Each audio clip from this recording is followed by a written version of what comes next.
कहाँ सूरज जी? वहाँ किसी का? Welcome students. आज हम लोग मेटलर्जी ऑफ कॉपर के बारे में जानेंगे कि किस तरीके से कॉपर यानी तांबे का धातुकर्म किया जाता है। तो आपको पहले बता दूं कि वो तांबे के कौन कौन से अयस्क इस पृथ्वी पे खनन किए जाते हैं। जो सबसे ज़्यादा, तो आपको बता दूं कि तांबा का अयस्क सबसे ज़्यादा जिसकी मेटलर्जी या धातुकर्म किया जाता है वो है सल्फाइड ओर। तो कुछ आप लोग को मैं बता दूं कि तांबा जो है वो कंबाइंड फॉर्म में भी और फ्री स्टेट में भी पाया जाता है। ठीक है, तो सबसे ज़्यादा अगर हम परसेंटेज की बात करें तो संयुक्त रूप में, संयुक्त अवस्था में कॉपर या तांबा इस पृथ्वी पे खनन के दौरान निकाला जाता है। तो सल्फाइड ओर में आपको बता दूं सबसे ज़्यादा खनन किया जाने वाला, मेटलर्जी के लिए यूज़ किया जाने वाला जो कॉपर है वो कॉपर पाइराइट है और कॉपर ग्लास। फार्मूला आप देख रहे हैं Cu2S Fe2S3 और दूसरा फार्मूला CuFeS2 और कॉपर ग्लास का है Cu2S। ठीक है, और भी इसके और भी कॉपर के एस के हैं, जैसे कि ऑक्साइड और में क्यूपराइट करके है जिसका फॉर्मूला है Cu2O। उसके बाद कार्बोनेट और भी है जिसमें मेलाचाइट एजोराइट कॉमन है। तो आइए हम लोग डिस्कस करते हैं कि किस तरीके से तांबे का निष्कर्षण या धातुकर्म किया जाता है। तो सबसे पहले जो तांबे को सबसे ज़्यादा जिसका निष्कर्षण या धातुकर्म किया जाता है वो कॉपर पाइराइट, और कॉपर पाइराइट क्या है, सल्फाइड ओर है। ठीक है, तो सल्फाइड ओर होने की वजह से हम उसका कंसंट्रेशन प्रोसेस में फोर्थ फ्लोटेशन मेथड यानी झाग पल्लवन विधि का प्रयोग करते हैं ताकि हम अयस्क का सांद्रण कर सकें। तो ये झाग पल्लवन विधि में होता कैसे, आप जैसे डायग्राम में आसानी से देख सकते हैं। मैं फिगर को थोड़ा बड़ा कर दे रही हूँ ताकि और आसानी से आपके समझ में आए। ये एक बहुत बड़ा कंटेनर होता है, ठीक है, पात्र, और उस पात्र के अंदर हम क्या करते हैं, पाइप के माध्यम से, उसमें होल्स रहते हैं, पाइप के माध्यम से हम वायु का प्रवाह कराते हैं और ये घूमता है मतलब एक 360 डिग्री में घूमता है।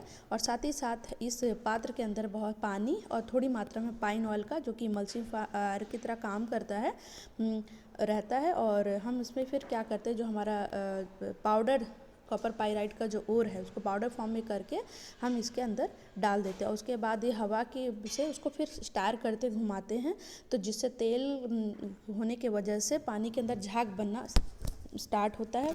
और झाग बनने के साथ साथ जो जो अशुद्धि होती है वो, चूँकि आयस के साथ के कंपेयर में भारी होने की वजह से वो नीचे जमा हो जाती है, जैसे कि आप देख सक रहे हैं फिगर में मैं यहाँ बता रही हूँ। ये देखिए पूरी अशुद्धि नीचे जमा हो गई, और जो अयस्क होता है, जो भौतिक अशुद्धियाँ थी, जो मिट्टी था या रेत था, जो भी चीज़ जुड़ा हुआ था वो धूल कर नीचे बैठ जाता, और अयस्क जो होता है वो झाग के फॉर्म में ऊपर पानी के ऊपर तैरने लगता है। फिर उसको हम लोग झाग को बड़े पाइप के थ्रू या पात्र के सहायता से हम उस झाग को बाहर निकाल लेते हैं, और उसको फिर सुखाने के बाद जो हमको जो प्राप्त होता है अयस्क, उसको हम कहते हैं सांद्रित अयस्क बुलाते हैं, क्योंकि उसमें से हमने जो भौतिक रूप से जो अशुद्धियाँ थी वो धुल गई हैं। अब सारी जो अशुद्धियाँ थी वो नीचे बैठ गई, ऊपर हम झाग के साथ हमने अपने अयस्क को प्राप्त कर लिया। तो इस विधि को ही हम लोग झाग पल्लवन विधि बुलाते हैं। ठीक है, उसके बाद फिर झाग पल्लवन विधि हो जाने के बाद हम इसके बाद रिडक्शन प्रोसेस करते हैं, जिसको हिंदी में अपचयन की विधि बोलते हैं। तो अपचयन की विधि में हम क्या करते हैं कि जो भी हमारा सांद्रित अयस्क यानी कॉन्सेंट्रेटेड ओर जो होता है उसको परावर्तनीय भट्टी या रिवर्बरेटरी फर्नेस में हम डालते हैं। और जैसे कि आप देख सकते हैं डायग्राम में, आप बहुत क्लियर समझ में आ रहा है कि किस तरीके का हमारी ये भट्टी होती है। भट्टी के एक तरफ यहाँ पे जैसे मैं आपको दर्शा सकती हूँ कि यहाँ पे हम ईंधन का प्रयोग करते हैं जिसको हम जलाते हैं। जलाने के बाद ठीक उसके साथ ही हमने अयस्क को रखा है जो सांद्रित है, यानी इसका हमने फोर्थ पोटेशन मेथड कर चुका है, इसकी भौतिक अशुद्धियाँ अलग की जा चुकी हैं।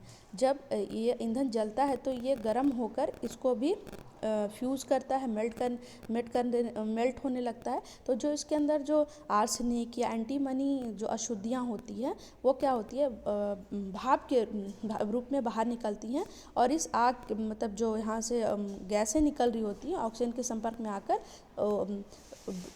वॉलेटाइल गैसें के रूप में यहाँ से बाहर चली जाती हैं। ठीक है, साथ ही साथ जो हमारा कॉपर पाइराइट है वो भी कॉपर ऑक्साइड में बदल जाता है। मैं आपको अभी रिएक्शंस के दौरान बताऊंगी कि क्या क्या चीज़ें होती हैं। तो मुख्यतः 3 काम होता है। पहला तो जो इसमें जो सल्फ़र होता है, सल्फ़र वो यानी गंधक जिसको बोलते हैं, वो गैसेस फॉर्म में यानी SO2 के फॉर्म में इस विधि के द्वारा बाहर चला जाता है, गैसेस फॉर्म में अलग हो जाता है। दूसरा जो उसमें वोलेटाइल इम्प्योरिटीज़ होती है जैसे कि आर्सेनिक या एंटीमनी जिसको फॉर्मूला AS होता है, ठीक है। और ये देखिए SB, ये सब जो होता है वाष्पशील ऑक्साइड बनके यानी ऑक्सीजन के संपर्क में आकर गैसेस फॉर्म में बदलकर इस भट्टी के द्वारा बाहर निकल जाते हैं। और बाद में फिर कॉपर जो हमारा सल्फाइड के फॉर्म में रहता है वो देखिए हमारा कॉपर सल्फेट या ऑक्साइड में परिवर्तित हो जाता है। तो इस रिवर्टिव फर्नेस के अंदर जाकर हमारा मुख्य काम होता है कि जो भी वाष्पशील ऑक्साइड है वो गैस के रूप में निकल जाए, सल्फर हमारा गैस के रूप में अलग हो जाए और साथ ही साथ हमारा जो सल्फाइड ओर है, सल्फाइड अयस्क है, वो ऑक्साइड अयस्क में परिवर्तित हो जाए। तो इस रोस्टिंग प्रोसेस जिसको हम वर्जन बोलते हैं, ये इस परावर्तनी भट्टी या रिवर्बरटरी फर्नेस के अंदर ये क्रिया होती है, ठीक है। उसके बाद ये जो फॉर्मूला जिसकी मैं बात कर रही थी कि आखिरकार कौन सी रासायनिक क्रिया होती है इस प्रोसेस में, तो देखिए कॉपर CuFeS2 ऑक्सीजन के संपर्क में आकर कॉपर सल्फाइड प्लस ये आयरन सल्फाइड अलग बन गया, फिर FeS, फिर ऑक्सीजन जो फिर खंडित होकर ऑक्साइड बना और ये कॉपर सल्फाइड देखिए ऑक्सीजन के संपर्क में जलकर बन गया कॉपर ऑक्साइड। तो इस तरीके से आप समझ सकते हैं कि किस तरीके से हमारा जो कॉपर जो पाइराइट था वो अब ऑक्साइड में परिवर्तित हो गया। तो ये पूरी की पूरी क्रिया रोस्टिंग या रिवर्जन प्रोसेस के दौरान होती है। और साथ ही साथ आपने ये भी तो मैं बता दूं कि रोस्टिंग या वर्जन करने की क्रिया में हम क्या करते हैं, अत्यधिक ऑक्सीजन देकर हम अपने सांद्रित अयस्क को जलाते हैं ताकि हम अपने सल्फाइड ओर को ऑक्साइड में परिवर्तित कर सकें, ठीक है। उसके बाद नेक्स्ट जो प्रोसेस होता है वो होता है प्रगलन का, जिसको हम लोग हिंदी में इस इंग्लिश में स्मेल्टिंग प्रोसेस बोलते हैं। अब आपको बता दूं स्मेल्टिंग की जो प्रोसेस होती है उसमें हमको कॉपर प्राप्त होता है, जिसमें भी 98% का हमको कॉपर प्राप्त होता है और जो अशुद्धि होती है जिसको धातु मल बोलते हैं वो अलग हो जाता है। तो इस प्रोसेस के लिए हम लोग एक जिस पात्र का इस्तेमाल करते हैं वो ये है, ठीक है। ये पात्र आप जो देख रहे हैं ये इसको बेसिमर कन्वर्टर कहा जाता है, जो एक नाशपाती के पैटर्न में होता है और ये मूवेबल होता है, मतलब सारी क्रिया होने के बाद आप इसको ये देखिए ये जो पार्ट है ये यहाँ से घूम सकता है, मतलब पूरी क्रिया होने के बाद जैसे आप इसको फोल्ड करेंगे तो पूरा का पूरा पात्र पलट जाता है और जो भी हमारा अंदर जो भी रासायनिक क्रिया होने के बाद हमको कॉपर प्राप्त होता है हम उसको आसानी से अलग कर लेते हैं, ठीक है। तो देखिए ये एक लोहे का पात्र होता है जैसे आपको मैंने बताया, ठीक है, नाशपाती के शेप का रहता है और इसके अंदर हम लोग क्या करते हैं, देखिए वायु और रेत, यहाँ से हम एक पाइप इसके अंदर लगी रहती है जहाँ से हम वायु और रेत का फॉर्मूला होता है SiO2। हम लोग SiO2 का प्रयोग इसके अंदर फ्लश के रूप में करते हैं। फ्लश का मतलब ये होता है कि जो कि अशुद्धि के साथ रासायनिक रूप से जुड़कर हमारे धातु को अलग कर दे ताकि फिर अशुद्धि वापस से हमारी धातु के साथ ना जुड़ जाए।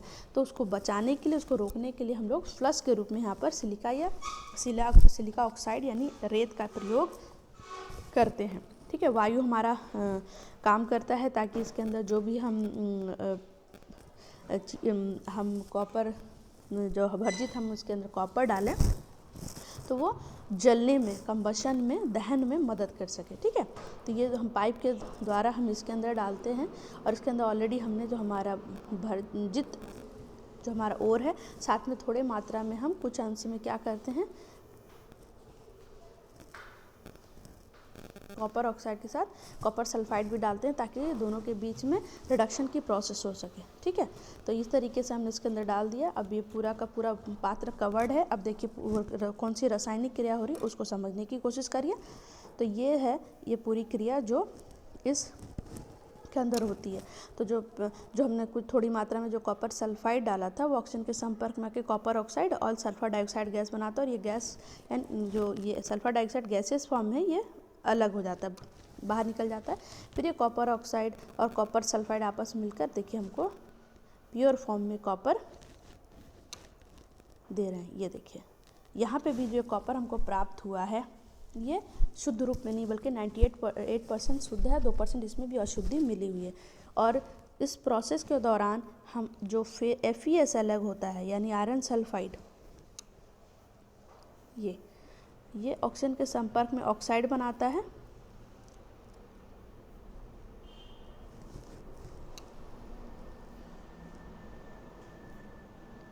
ठीक है, FeO प्लस SO2, और ये FeO2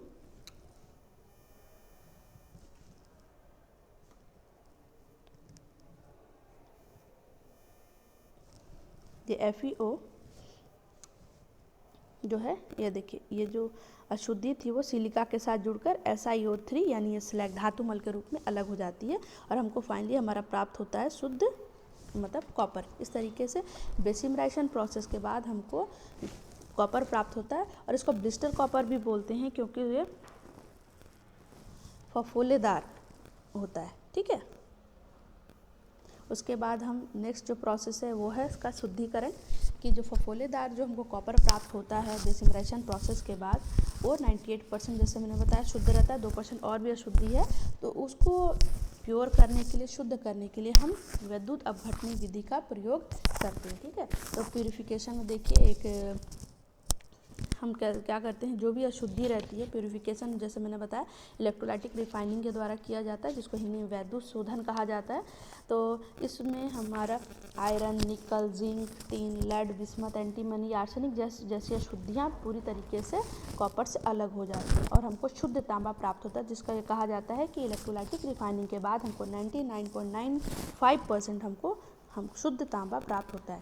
तो उस प्रोसेस में होता क्या है आपको बता दूं, एक बड़े से पात्र में, जैसे आपने भी फिगर देखा, 1% अम्लीय कॉपर सल्फेट सॉल्यूशन लेते हैं, उसके बाद विद्युत प्रवाह कराते हैं, जिससे शुद्ध तांबा कैथोड पर प्राप्त होता है तथा अशुद्धियाँ जैसे आयरन, निकल, जिंक जैसे विलयन में रह जाती है और या तो ध्रुव एनोड के साथ नीचे एकत्रित हो जाती है एनोड में, ठीक है। ये देखिए ये क्या है, अब मैं आपको थोड़ा सा समझाने की कोशिश करती हूँ। ये जो मोटा इलेक्ट्रोड है,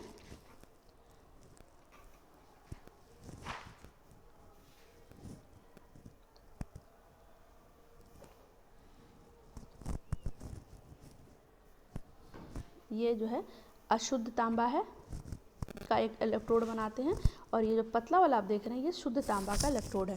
तो ठीक है, जो शुद्ध तांबा है वो कैथोड का काम करता है और अशुद्ध एनोड का काम करता है, और उसको हम सीरीज में कनेक्ट कर देते हैं और इसको एक बहुत बड़े पात्र में, कंटेनर होता है जिसमें हम विद्युत शोधन का जो काम करते, बड़ा पात्र के अंदर हम 1% सल्फ्यूर कॉपर सल्फेट सोल्यूशन को लेते हैं ताकि वो इलेक्ट्रोलाइट का काम कर सके। जैसे कि देखिए यहाँ पे लिखा हुआ भी है, प्योर प्लेट शुद्ध है और इम्प्योर प्लेट, ठीक है। तो ये जो प्योर है वो कैथोड का काम कर और इम्प्योर एनोड, जैसे कि आप देख रहे हो सीरीज में लगा है।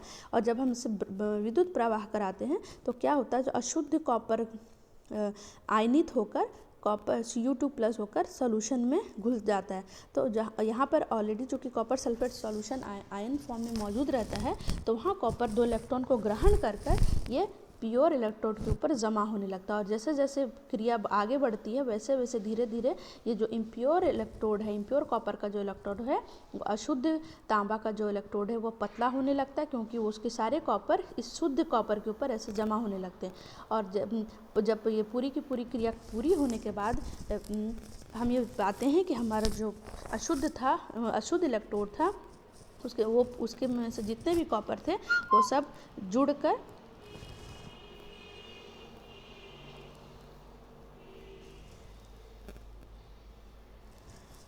वो सब शुद्ध कॉपर के ऊपर जमा होगा। और जब ये पूरी प्रक्रिया के बाद हमारा जो इलेक्ट्रोड पतला था यानी प्योर इलेक्ट्रोड वो मोटा हो जाता है और जो इम्प्योर इलेक्ट्रोड था वो पतला हो जाता है, तो उसमें का सारा कॉपर निकलकर शुद्ध तांबे के इलेक्ट्रोड के ऊपर जमा हो जाता है और अशुद्धि जो होती है वो एनोड के नीचे जमा हो जाती है, नीचे यहाँ पर। और इस तरीके से ये पूरी क्रिया होने के दौरान, ये विद्युत क्रिया होने के दौरान हमको कॉपर शुद्ध रूप में प्राप्त होता है, जिसको हम लोग इलेक्ट्रोलाइटिक रिफाइनिंग बोलते हैं। तो एक बार फिर से समझा दूं, जो मोटा इलेक्ट्रोड आप देख रहे हैं वो इम्प्योर तांबा है और जो पतला इलेक्ट्रोड है वो आपका प्योर है। तो ये प्योर जो इलेक्ट्रोड कॉपर का इलेक्ट्रोड है ये एनोड के रूप में कैथोड के रूप में काम करता है और जो अशुद्ध है वो एनोड के रूप में। और इसको सीरीज में हम लगाते हैं ताकि हम विद्युत प्रवाह कर सकते हैं। तो जैसे हम इलेक्ट्रिसिटी फ्लो कराते हैं तो जो अशुद्ध तांबा है वो आयनित होकर इस इलेक्ट्रोलाइटिक सॉल्यूशन में घुलता है, जहाँ पर वो 2 इलेक्ट्रॉन ग्रहण कर कर सॉल्यूशन में से 2 इलेक्ट्रॉन ग्रहण कर कर शुद्ध तांबे के ऊपर जमा होने लगता है। और यही क्रिया निरंतर चलती रहती है जब तक कि हम करंट सप्लाई करते हैं। और जब ये विधि पूर्ण होती है तो उसके बाद ये पाते हैं कि जो हमारा प्योर इलेक्ट्रोड के ऊपर सारे का सारा इम्प्योर इलेक्ट्रोड का जो कॉपर था, शुद्ध कॉपर तांबा, इस प्योर कॉपर इलेक्ट्रोड के ऊपर जमा हो जाता है और अशुद्धि नीचे एनोड के नीचे जमा हो जाती है। ठीक है, अशुद्धि नीचे रह जाती है और शुद्ध तांबा इलेक्ट्रोड के ऊपर जमा हो जाता है। तो इस तरीके से शोधन की प्रक्रिया कंप्लीट होती है। तो इस तरीके से स्टूडेंट्स हमने देखा कि किस तरीके से हम तांबे को उसके सल्फाइड ओर से हम इस धातु कर्म करके किस तरीके से हमने कॉपर को प्राप्त किया। नेक्स्ट क्लास में हम लोग डिस्कस करेंगे विभिन्न प्रकार के जो धातु हैं जो आपके सिलेबस में पढ़ना है, जैसे हो गया आपका जिंक हो गया, एल्युमिनियम हो गया, टीन हो गया, प्लेटिनम, निकल, इन सब के गुणों के बारे में, भौतिक और रासायनिक गुणों के बारे में बात करेंगे। आज के लिए इतना है। Thank you.